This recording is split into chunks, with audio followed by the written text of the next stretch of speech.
Good afternoon. Welcome to the Glass Congress. In the house today we have our distinguished Senator Victor Kasim Oyofo. He's a senator of the 3rd and 4th Republic. Like we always say, this is our year to get it right. And whatsoever that needs to be done for us to get it right, the Glass Congress is doing it. Today we are discussing about politics with our distinguished senator. And there's a lot of matters on ground. Nigerians now have lost hope in the political system. Nobody wants to vote, nobody wants to even get his or her PVC, because we thought that it's business as usual. But is it what it really looks like? Business as usual? Today we have our distinguished to help elaborate, to help enlighten Nigerians on what needs to be done and how they feel for the country. Distinguished, looking at our country today, we see that a lot of people are getting it wrong in terms of politics and voting. What can you say about that? Thank you very much, and good afternoon all. Well, Nigerians are pathetical because they have experienced successive failures on the part of various administrations. Their expectations were not met, the promises were not met, and poverty is grinding, and today insecurity is even the most dominant of all the problems of Nigeria. So there is a reason why they are not hopeful, and this is the problem we will have to address so that Nigeria can have a future that all of us can believe in. Certainly, without being political, 100 million naira for you to get a nomination form is excessive. I do not know what yardstick they use in measuring or determining payment for wanting to get elected, because that is all it is. It is not the election itself. It is just wanting to express your ambition. Obviously, this means that the poor or the not so rich are not included. So really, Nigerians should measure APC by what they have decided to do. It is clear. Many Nigerians can afford 100 million. If they use 100 million to buy an ordinary interest into a form, then where will they find the money to do the campaign? Certainly, the youths cannot aspire to this type of thing because they are youths. They have not earned any money. So it's a situation that portrays what APC truly wants to do and what they believe in.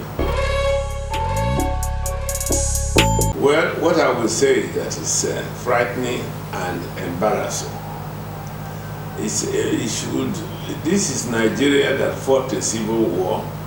We didn't have insecurity even when we had the civil war.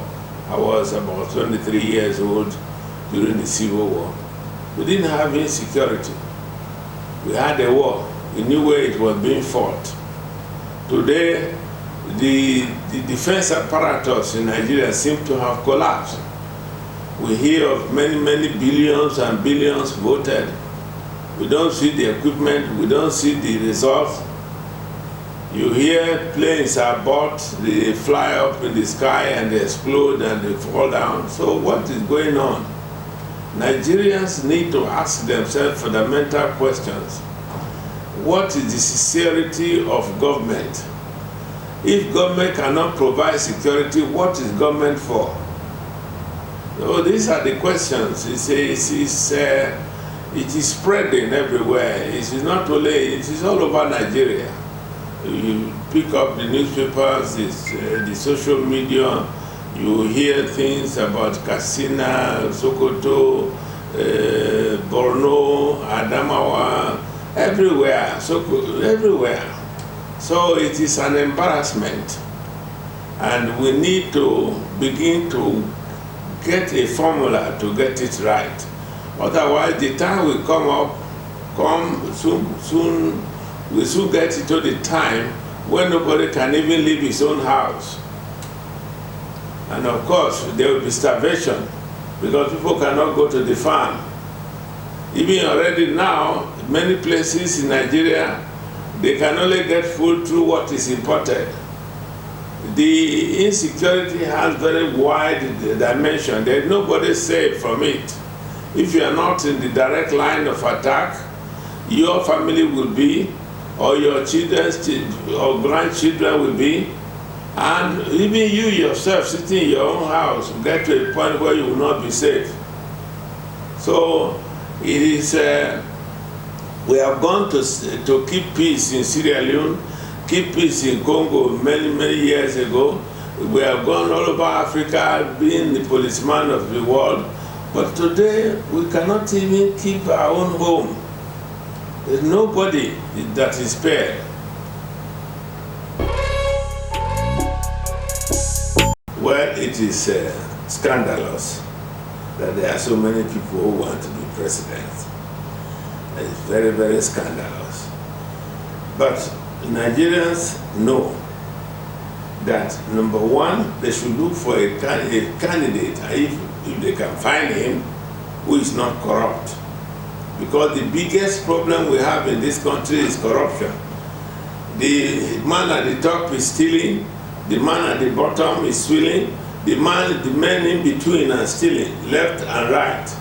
So if the first quality that a man must have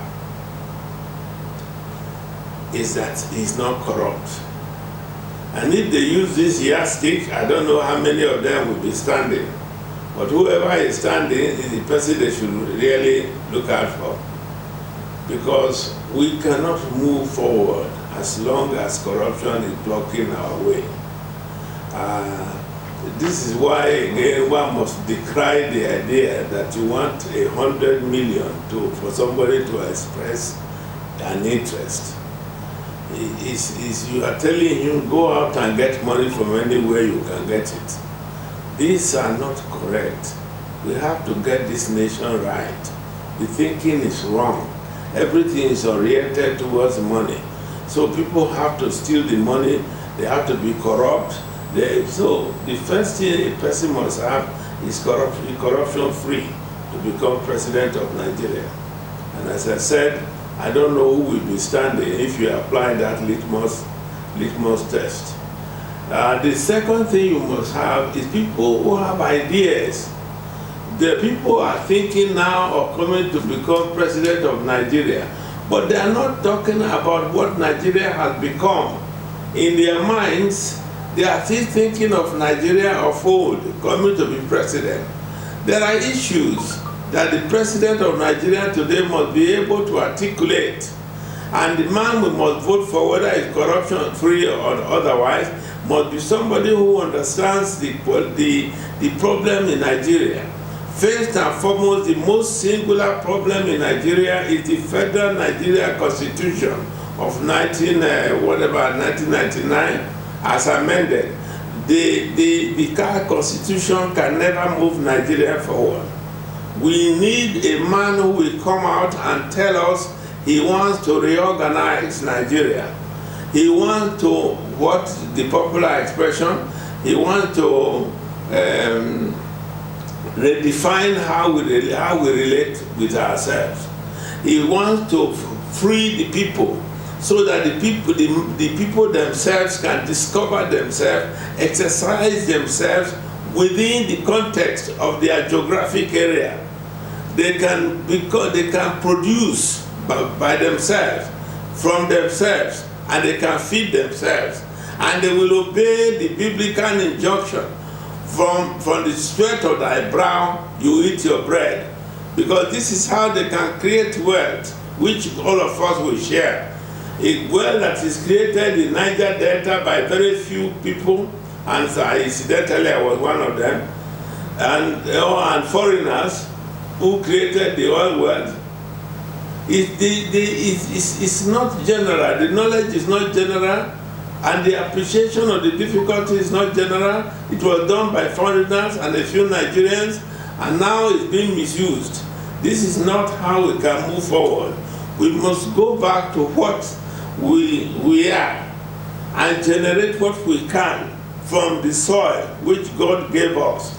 And this is the basis on which we can now re-energize Nigeria, the basis on which we can restructure Nigeria, so that Nigeria become a haven for all its inhabitants.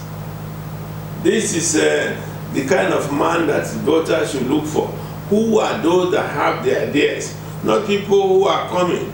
And they should know that the Constitution is such an enemy that you cannot say you repair Nigeria on the basis of what already exists. Because whoever is president will swear to defend the Constitution. And if you defend something, how can you now come up and say you want to change it? So the Nigerians should ask whoever wants to be president, are you ready to restructure Nigeria so as to free us from the prison which we ourselves built against ourselves? Because if you deny yourself the use of your talents, you have voluntarily put yourself into prison. You cannot run away from the fact that you have abilities to make yourself a better human being. You cannot be a better human being if you are relying on or sponging on somebody else. You cannot. Only, and you'll be proud of yourself. You'll be honorable. The youth will find, when they discover what they can do by themselves, they will kneel down and thank God. It's not by looking into the neighbor's compound and looking for what you can take, which you didn't contribute to making. That does not make you a human being. It just makes you a sponger. Somebody spongy, there's nothing. This country is just too rich, too blessed for us to waste.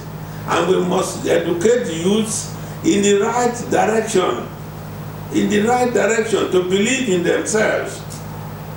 To believe that they have something to give, not something to take. Because they have talents which God gave them. And it is these talents that you have to mobilize to activity in the environment where you belong. This is the basis on which you can restructure Nigeria. Well, anything political thinking you can increase the number of local governments in one particular area so that they can sponge on the money that is coming from Niger Delta, that is a waste of time. It will only be for a short period of time before everything collapses. Of course. The Constitution. Having listened to what the distinguisher said, there's a need for restructuring. This is our year to get it right. And we, the Glass Congress, we are being strategic. We are going around the clock to make sure we get it right this time around. The awareness we create is to be informative. We educate the people on what works. And this is not the time to get it wrong. This is not the time to chase shadows. And this is not the time to sell our votes. And this is not the time for these corrupt personalities to buy our votes. We need to get it right. That is today. Thank you and have a good afternoon.